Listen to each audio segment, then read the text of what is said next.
Okay.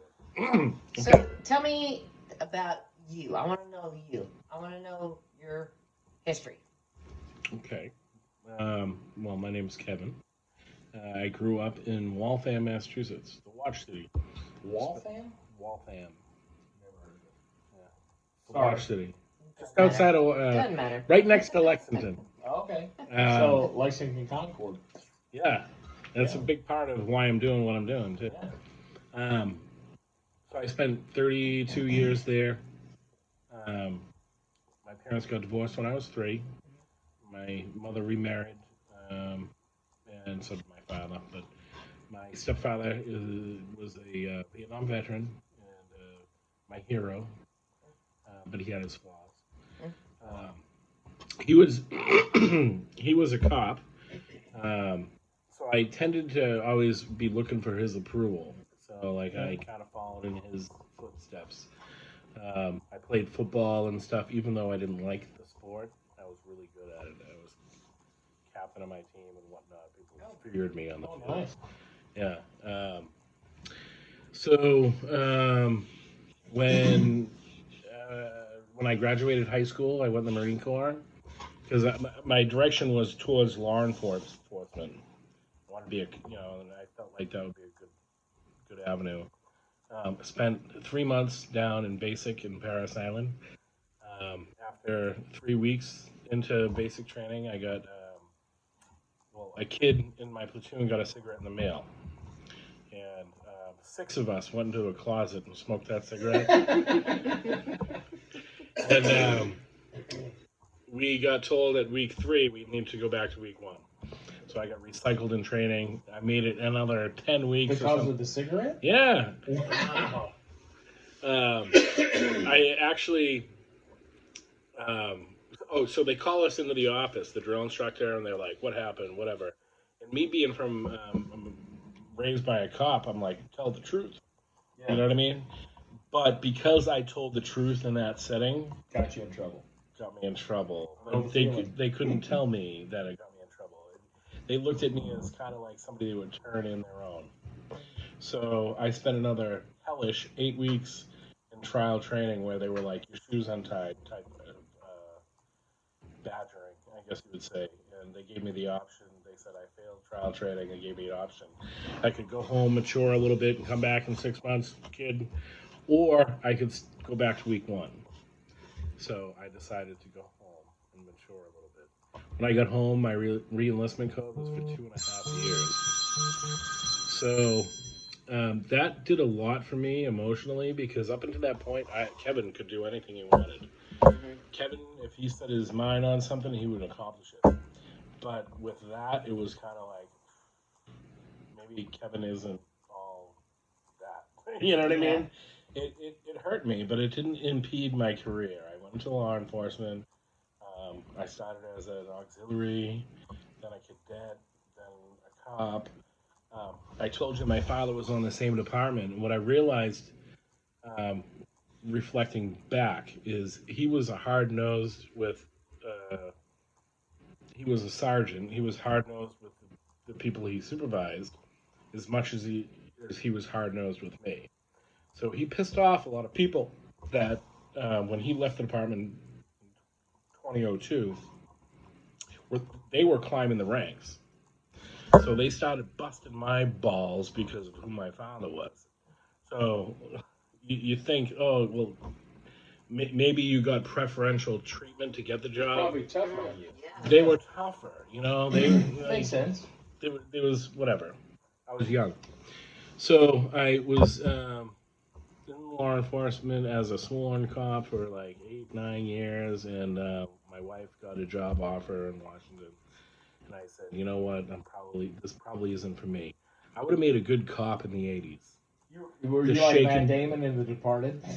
No, like shaking the doorknobs, like knowing the community members, like community policing before it was community policing in the '80s. But right now, even then when I left, it was like running plates. It was like making the arrest. I have so many arrests a year. Like it was like Rambo, but not Rambo. It was like computer Rambo. You know what I mean? So let me ask you about that. So many arrests a year. Was there like a quota? There was not back east, maybe around here, but not back east. Back east, it's there's no quotas as far as parking, speeding tickets or anything, Yeah. because the departments don't get any of their money. So like they have a suggested like 10 sites a month, but they could be money fines or they could be written warnings. Like I've written like three money fines in my life. So I decided, you know what? When I was 17, 16, 17, 18, I loved to cook. I worked at a restaurant or whatever. My wife with the job opportunity, I said, you know what? I'll cash out my retirement. And I opened up a donut shop in Linden, Washington. Fast forward a year and a half, we ended up getting divorced, so we were kind of stuck on the West Coast. People weren't going to carb. Yeah. So donuts are like, We had my son in 2001, my daughter in 2003. No, I'm sorry. Add 10 years. So I had my son in 2007 and my daughter in 2010. Yeah.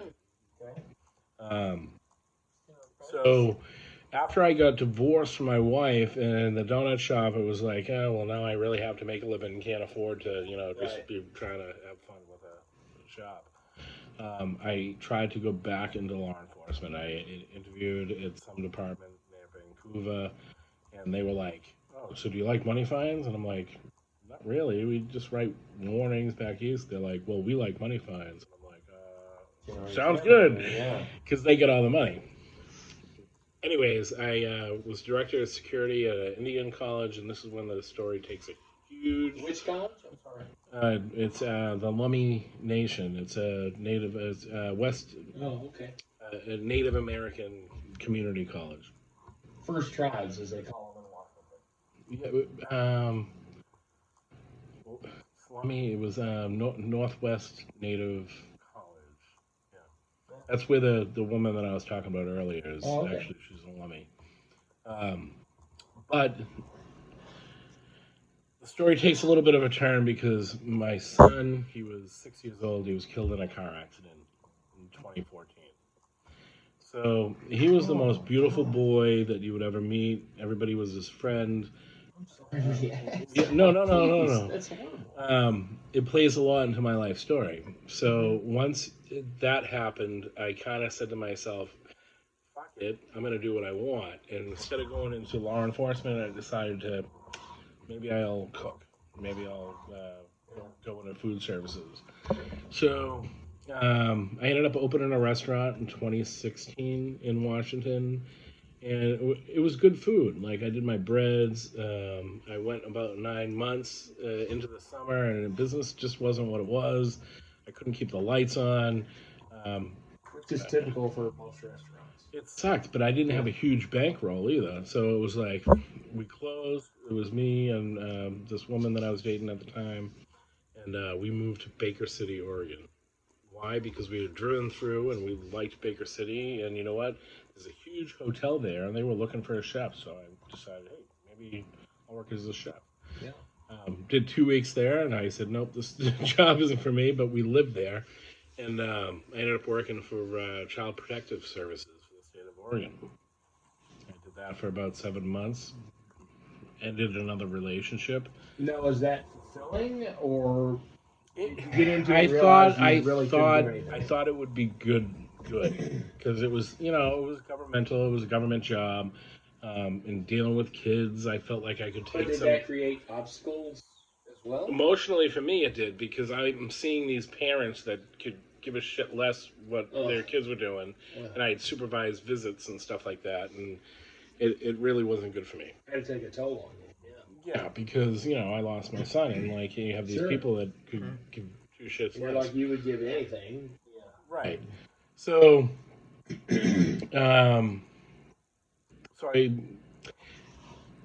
relationships is part of my story. It's like my first wife was my high school sweetheart. We were married 8-9 years, and transferred to the West Coast, it's like, starting new relationships with new people. So when I moved to Baker City with this woman, and we're there for like I think a year or whatnot. We broke up, um, online dating and whatnot. Like here I am, what 40? You know what I mean? 39. I meet this woman on the West Coast of Oregon, and she's great. And I'm married to her now. But she pulled me towards Salem, Oregon, because that's where she's from. And it was a church group on Facebook. It wasn't Match.com or whatnot. But I moved there and finished a book because I had written a book because I have ADHD. I always wanted to write a book. Is that for sale on Amazon or some other? It was kind of like a vanity press, but not. It was more of a juried vanity press. In other words, there is hard copies of it out there. It's only 208 pages long. It wasn't that long of a novel, but it was about. A good hour read. It was a crime thriller involving a police officer. So Cool. moved to the West Coast of Oregon, and was published the book, started getting into restaurants again and whatnot. My stepfather that I talked about earlier killed himself, which was a shock because he's a retired law enforcement officer. Oh well, I got to talk about my mother. My mother passed away in 2018, medical issues, heart failure, stuff. She was only 63. So I think from that point on, my stepfather was like, I'm gonna kind of like buckle up my um, affairs, so to speak, make sure everything's all set. Did And he have then like PTSD or something? big time PTSD, and That's a real thing. People don't. I didn't used to realize it, but it's a real deal. it's huge. And to think of um, I have my ups and downs when I think of my stepfather, like, oh, he was so hard here, but then, oh, but that generation, they were like kicked, beaten, like, And they kept it all inside. and they kept it all inside. So he was living with so many demons for so many years, making sure that my mother was good, the kids were good, and when my mother died, he basically was going to check out, and it was going to be when everything was all set. So he did. He checked out at the end of 2018, or November of 2018. Um, it was a shock. I flew down to Florida. I was working as a kitchen manager at the time. Fast forward a little bit, um, I got a little bit of an inheritance, and that's how I started my restaurant, and that's how me and my wife traveled for a little bit. Um, when the money that I did get was I was doing investments and stuff like that, but How did that affect you, like emotionally? You said he was strict on you and all that, but it was a complete shock. It was a right? complete shock to me. I was like, I can't believe this. I flew down to Florida. Like, where's the note? Where's the, hey, Kevin? You know what I mean? Like, I have to do this, and no, nothing. My hero. He can't do that. Right. Can't do that to you. Yeah. Like, how could he not write me a note? Like, you know what I mean? Well, it had to make you feel really just upset. It made me feel like I was pissed off. I still am, a little pissed off at him because up until that, like, this is somebody that I emulated. Like I went through a child death, and he went through the death of a spouse. You know what I mean? But it's like, how can you check out? Like, there's still people that whatever. So I got a little bit of an inheritance. I toyed with some investments. I really never wanted to get back in the restaurant industry. Never. Who does? It was like, why don't I just take the money and just light it on fire? But that's what I was doing with investments, anyways, because I lost some money, and towards when you see it going down and you're thinking about, like, well, which direction I'm going to take my life, I said, well, why don't I take that money and invest it in me instead of invested in other companies? So I started baking bread from home, and me and the wife were doing deliveries and stuff like that. And I grew it into a nice little following locally into a restaurant. And so we operated the restaurant for about a year until the So you guys were water. doing well until a lockdown. Well, yeah. What it was actually just before the lockdowns that I started selling bread. You know, and I wanted something simple. I wanted something to take my mind a little bit off politics because I was big into the 2016 election, big into conservative ideas and Oh, I stuff thought you like were a that. big Hillary fan. No, no, but I was big into politics to the point where I was like every night, you know. You knew it was an issue and you had to step Yeah, back. and so I had to step back, and so that's when I started getting into bread and like trying to change my focus a little bit.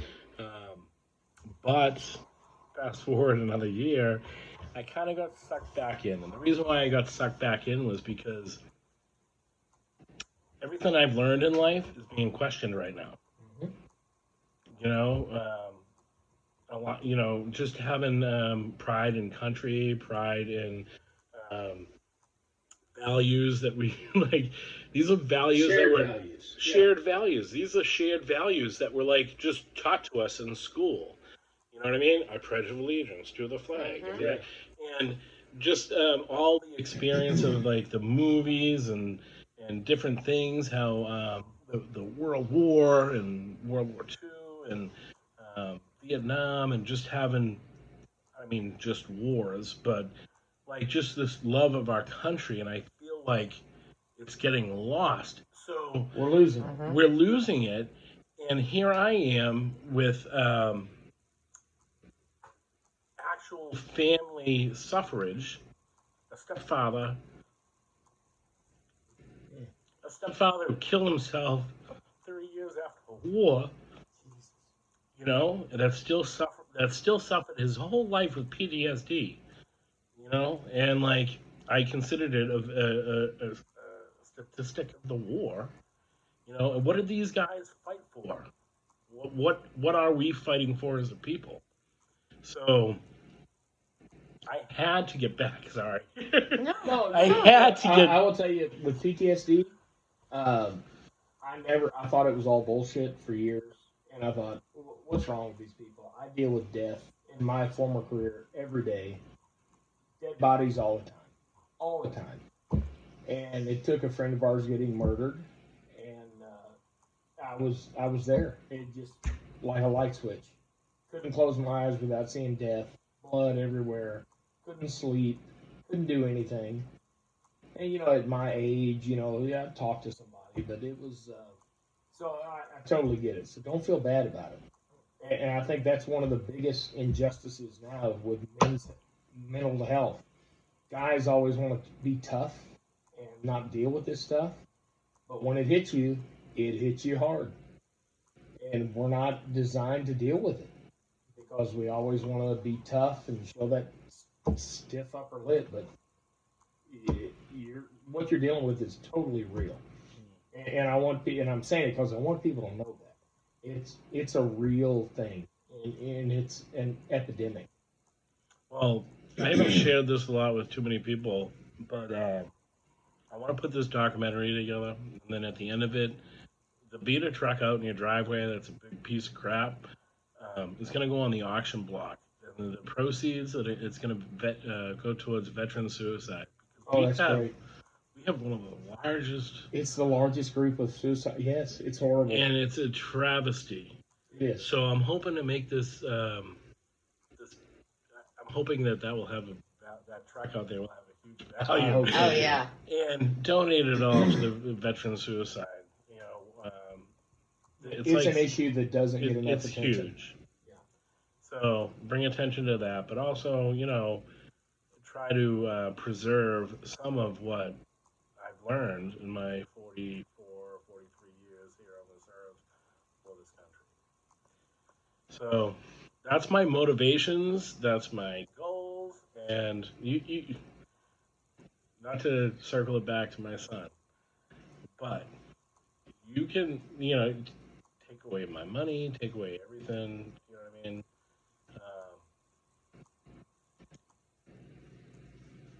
There's nothing worse, and that's part of what plays into my kind of ethics attitude that allows me to tell OSHA, "Hey, go kick rocks. Go ahead, find me. What are you gonna do?